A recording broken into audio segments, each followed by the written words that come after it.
پہاڑی گلیوں اور چٹانوں کے درمیان سے پتھروں اور چٹانوں کی دیواروں سے سر ٹکراتا ایک پہاڑی کے پاس آ جاتا ہے، جہاں اس کی دو شاخیں ہو جاتی ہیں اور ایک شاخ چٹانوں کی طرف نکل جاتی ہے اور دوسری شاخ پہاڑی کے اندر غار میں زبردست شور کے ساتھ داخل ہو جاتی ہے۔ غار کے اندر بہتا ہوا یہ تیز رفتار دریا غار کے اندر بنے ہوئے ایک بہت بڑے اور ڈراؤنے شکل والے اژدہا کے بت کے لمبے دانتوں والے منہ کے اندر داخل ہو جاتا ہے، اور یہاں تمہیں ہمت سے کام لے کر دریا کی تیز رفتار موجوں کے ساتھ ہی اژدے کے منہ میں داخل ہو جانا ہوگا۔ اژدے کے منہ کے اندر دریا شور مچاتا غراتا ایک تاریک غار میں سے گزر کر ایک جگہ نکل آتا ہے، اور جہاں تمہیں چاروں طرف بڑا ڈراؤنا منظر نظر آئے گا، مگر تمہیں ڈرنا نہیں ہوگا۔ اگر ڈر گئے تو تم وہیں پتھر کا بت بن جاؤ گے۔ اور میں نے پوچھا کہ وہاں روہنی کہاں ہوگی؟ درگا نے کہا کہ وہاں سیاہ کالی چٹانوں کے درمیان تم ایک چٹان میں ایک دروازہ بنا ہوا نظر آئے گا، اور دروازے کے دونوں جانب دو اژدہے بیٹھے ہوں گے اور جن کے منہ سے شعلے نکل رہے ہوں گے۔ اگر تم ان اژدوں کے منہ سے نکلنے والے شعلوں میں سے گزر کر دروازے کے اندر داخل ہو گئے تو وہاں تمہیں روہنی مل جائے گی۔ اس سے زیادہ میں تمہیں کچھ نہیں بتا سکتی، کیونکہ مجھے خود معلوم نہیں کہ روہنی وہاں کس حال میں ہوگی اور وہاں کس قسم کی ڈراؤنی مخلوق آباد ہوگی۔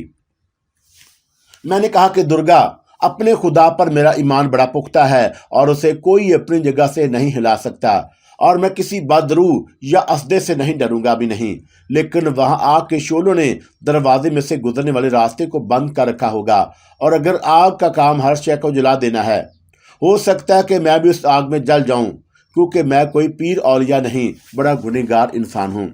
درگا یہ سن کر بولی، میں جانتی تھی کہ تم یہی جواب دو گے، اس لیے میں نے اس کا ایک حل سوچ رکھا ہے۔ یہاں سے تم بنگلور جاؤ گے، اور بنگلور شہر کے باہر دریا کے کنارے ایک پہاڑی پر ایک بزرگ بخاری جی کا مزار ہے، اور یہ بڑی عبادت گزار، پرہیزگار اور خلق خدا کی خدمت کرنے والے اور خلق خدا سے محبت کرنے والے بزرگ تھے۔ وہ دکھی انسانوں کی مدد فرمایا کرتے تھے، اور ان کے نیک عمل کو دیکھ کر اس علاقے کے ہزاروں بت پرست کفر سے توبہ کر کے مسلمان ہو گئے تھے، اور ان کے مزار شریف سے ہر وقت تلاوت کلام پاک کی آواز سنائی دیتی ہے، اور تم بخاری جی کے مزار پر جا کر اپنے طریقے سے خدا کی عبادت کرو گے، اور وہاں تم ایک بزرگ ملیں گے جو تمہاری رہنمائی فرمائیں گے۔ بس مجھے یہی کہنا تھا، اور صبح ہونے والی ہے اور تم یہاں سے اپنے سفر پر روانہ ہو جاؤ۔ میں نے کہا کہ کیا میں اسی طرح غائب رہ کر ہی سفر کروں گا؟ اور درگا نے کہا، بنگلور میں بخاری جی کے مزار شریف تک تم اسی طرح غائب ہو کر سفر کرو گے، اور وہاں پہنچنے کے بعد تم اپنی انسانی شکل میں واپس آ جاؤ گے۔ بس اب جاؤ، اور میرے جانے کا بھی وقت ہو گیا ہے۔ اور اس کے فوراً بعد درگا غائب ہو گئی۔ میں تہہ خانے میں ستون کے پاس کھڑا درگا کی بتائی ہوئی ساری باتیں اپنے دل میں دہراتا رہا کہ مجھے کہاں جانا ہوگا اور کیا کرنا ہوگا۔ جب مجھے اس کی بتائی ہوئی ایک ایک بات پوری طرح سے ذہن نشین ہو گئی تو میں تہہ خانے کا زینہ چڑھ کر محل کے بڑے کمرے میں آ گیا، اور دیواروں کے شکستہ پرانے محرابی روشن دانوں میں سے دن کی روشنی اندر آ رہی تھی، اور میں محل کی چھت پر آ گیا۔ صبح کی گلابی دھوپ نکلی ہوئی تھی، اور دور دور تک جے پور شہر کے گلابی مکانوں کی دیواریں چمکتی ہوئی نظر آ رہی تھیں، اور مجھے یہاں سے بھارت کے جنوب کی سمت سفر کرنا تھا، اور بنگلور میں نے پہلے کبھی نہیں دیکھا تھا۔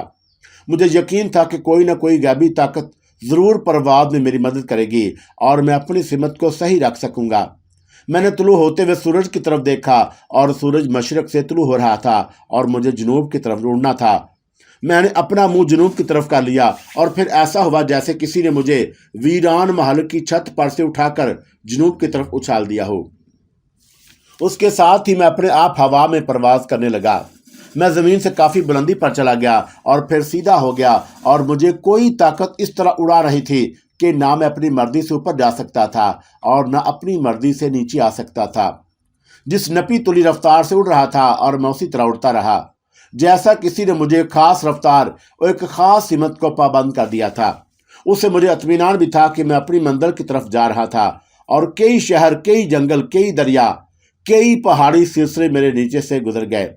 اگر آپ انڈیا کا نقشہ دیکھیں تو آپ کو بنگلور کا شہر ملک کے جنوبی سرے پر بالکل وسط میں نظر آئے گا، اور اس کے مغرب کی جانب میسور کا شہر ہے، اور مشرق کی طرف مدارس کا مشہور ساحلی شہر ہے، اور دلی سے آدمی ٹرین میں سفر کرے تو اسے بنگلور پہنچتے ہوئے کم از کم 3 دن لگ جاتے ہیں۔ مگر میں ہوا میں پرواز کرتے ہوئے سفر کر رہا تھا اور میری رفتار اگرچہ زیادہ نہیں تھی لیکن ایک ہوائی جہاز کی رفتار سے کچھ زیادہ ضرور تھی۔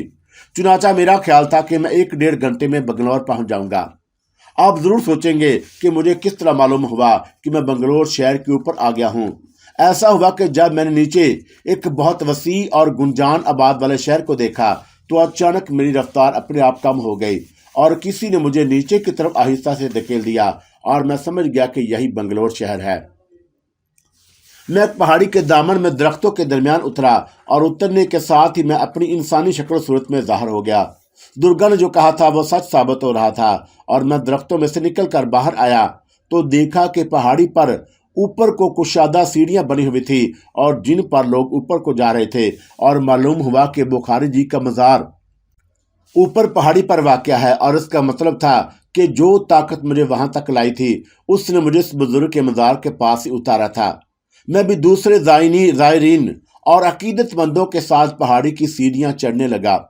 پہاڑی کی چوٹی پر پہنچ کر دیکھا کہ ایک سفید 4 دیواری کے اندر بہت بڑے چبوترے پر گنبد والا ایک مزار ہے اور جس کے اوپر سبز پرچم لہرا رہا ہے۔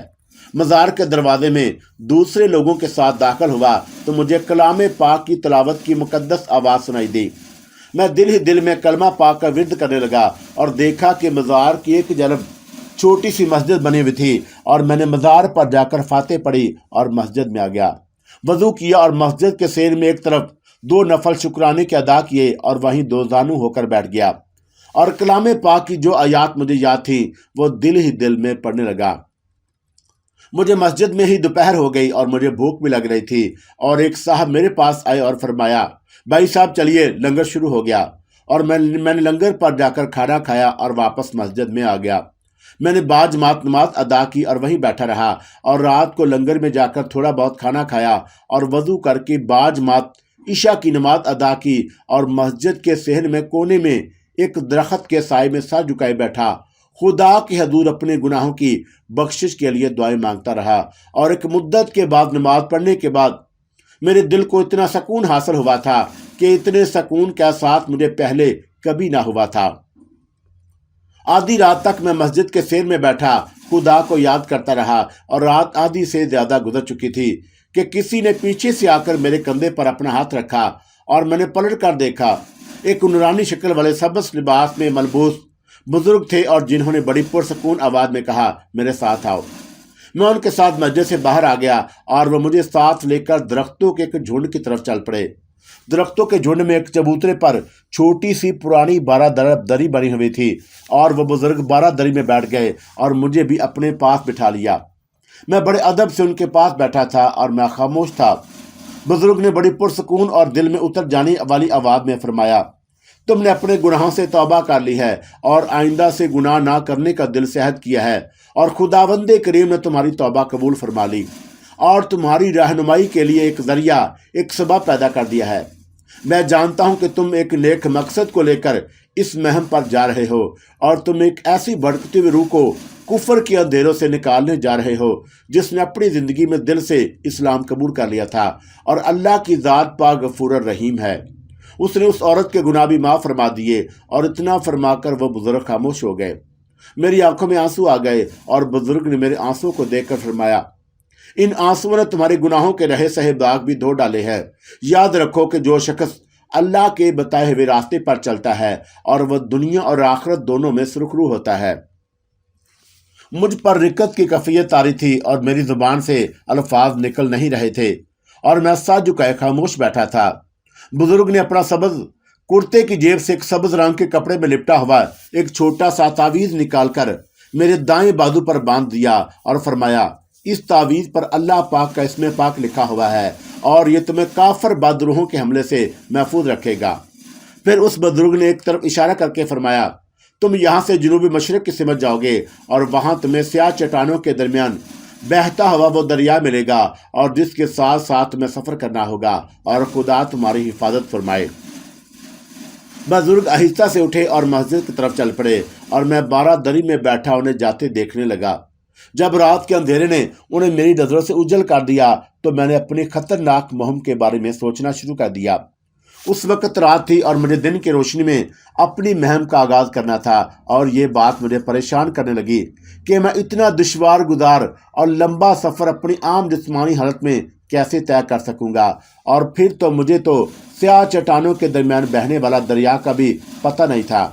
اور میں یہ سوچ کر بارہ سے اٹھ کر مسجد کی طرف آ گیا کہ ان بزرگ سے مل کر اس سلسلے میں مدد کی درخواست کرتا ہوں کہ مجھے کیا کرنا چاہیے۔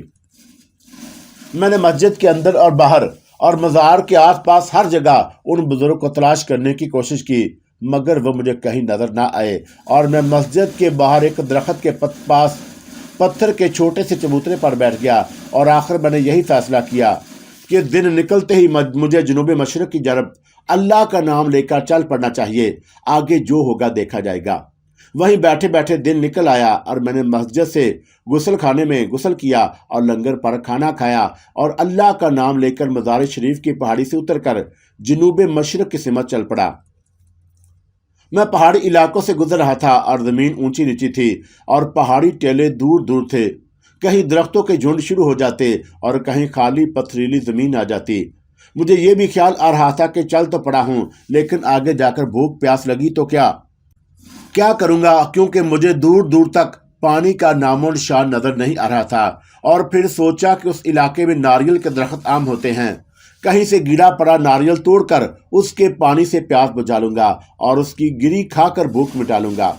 گری کا لفظ میں نے خاص طور پر استعمال کیا ہے، اور پنجابی میں ہم ناریل کے گودے کو گری کہتے ہیں، اور گودے اور کھوپے کا لفظ مجھے پسند نہیں۔ میں ایسی جگہ پر چل رہا تھا کہ جہاں زمین کی چڑھائی تھی، اور میں آہستہ آہستہ جا رہا تھا اور سوچ رہا تھا کہ میں جس مہم پر جا رہا ہوں اس میں قدم قدم پر میری جان کو خطرہ ہے۔ میں جس زمانے میں اپنے بمبئی والے دوست جمشید کے ساتھ جنگلوں میں شکار کھیلنے جایا کرتا تھا، تو مجھے اپنے اندر ایک ایڈونچر، ایک خوشی محسوس ہوا کرتی تھی، مگر یہ کوئی مرغابیوں اور جنگلی جانوروں کے شکار کی ایڈونچر مہم نہیں تھی، اور میں ایک ایسی عورت کو بدروحوں اور چڑیلوں سے بھی بڑھ کر خطرناک اور دہشت ناک آسیب کی کیسے چھڑانے جا رہا تھا، جو خود ایک بدروح تھی۔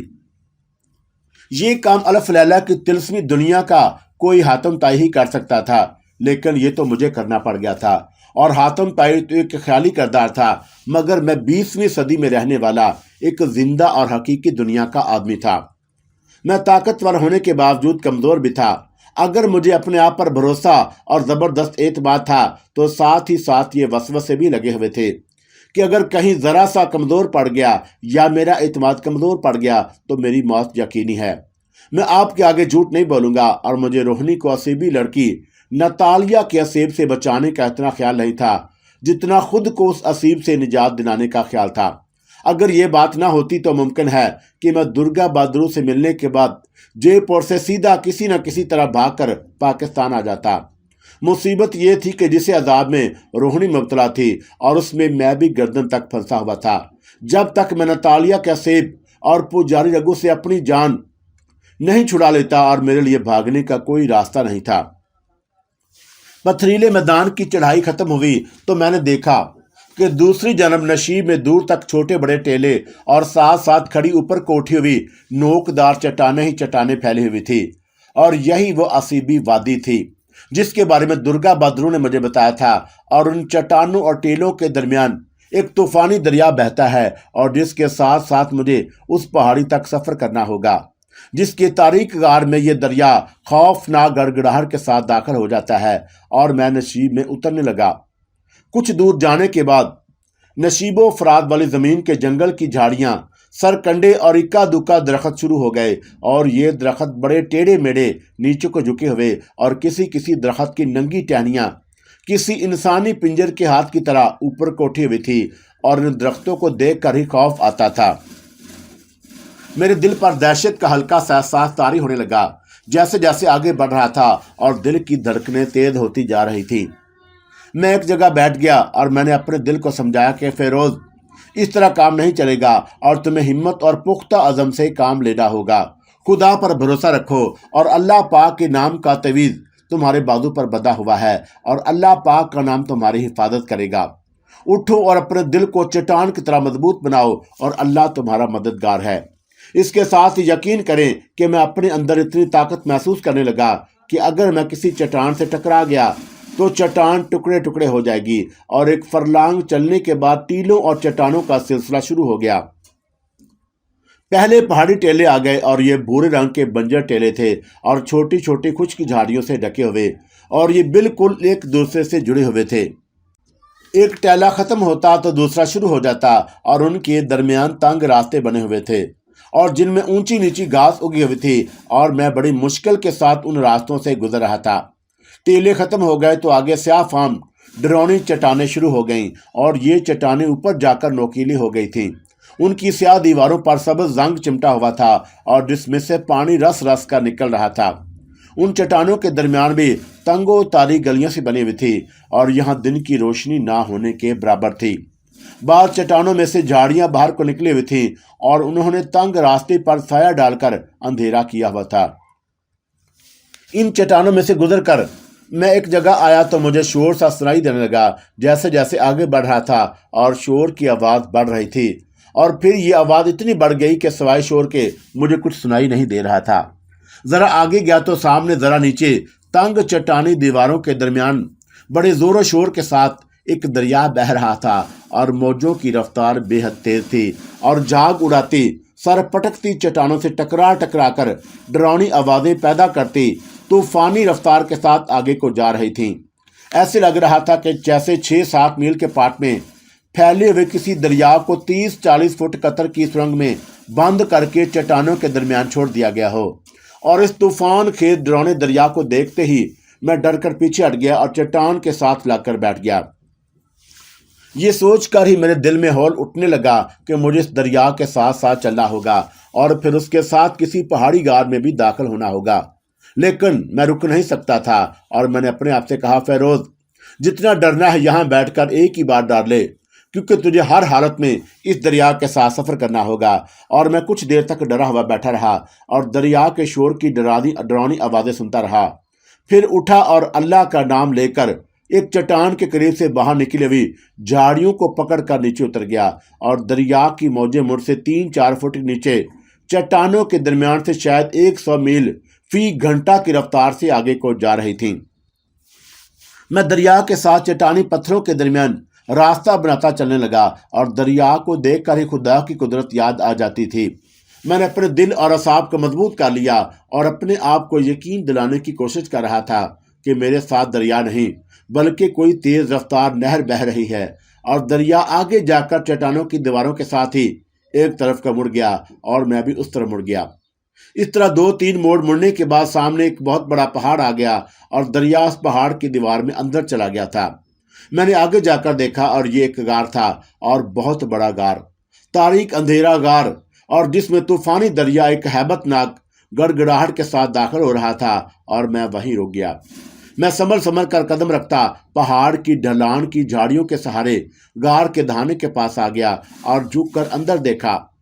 غار کے اندر سوائے اندھیرے کے مجھے کچھ دکھائی نہ دیا، اور یہ خالی اندھیرا ہی نہیں، اس اندھیرے میں دریا کے گرنے کی ڈراؤنی آواز بھی تھی، جو ایسی تھی جیسے کسی گہرے کنویں میں گر رہا ہو۔ لیکن مجھے بتایا گیا تھا کہ دریا جس غار میں داخل ہوتا ہے وہاں کوئی کنواں نہیں، اور وہ پہاڑ کا ایک قدرتی غار ہے۔ اس کے اندر دریا کے کناروں پر چلنے کے لیے پگ ڈنڈی بھی ہے۔ مجھے دریا کے کنارے اندھیرے میں کوئی پگ ڈنڈی نظر نہیں آ رہی تھی، لیکن مجھے اس پگ ڈنڈی کو تلاش کرنا تھا۔ میں بھیگی ہوئی جنگلی جھاڑیوں کو پکڑ پکڑ کر غار کے دہانے کی طرف بڑھا، اور اگر میں غائب ہوتا تو میں اندھیرے میں بھی دیکھ سکتا تھا اور پہاڑ کے اوپر سے اڑ کر بھی جا سکتا تھا۔ لیکن میں غائبی حالت میں نہیں تھا اور زندہ انسانی حالت میں تھا، اور مجھے اندھیرے میں کوشش کر کے راستہ تلاش کرنا تھا۔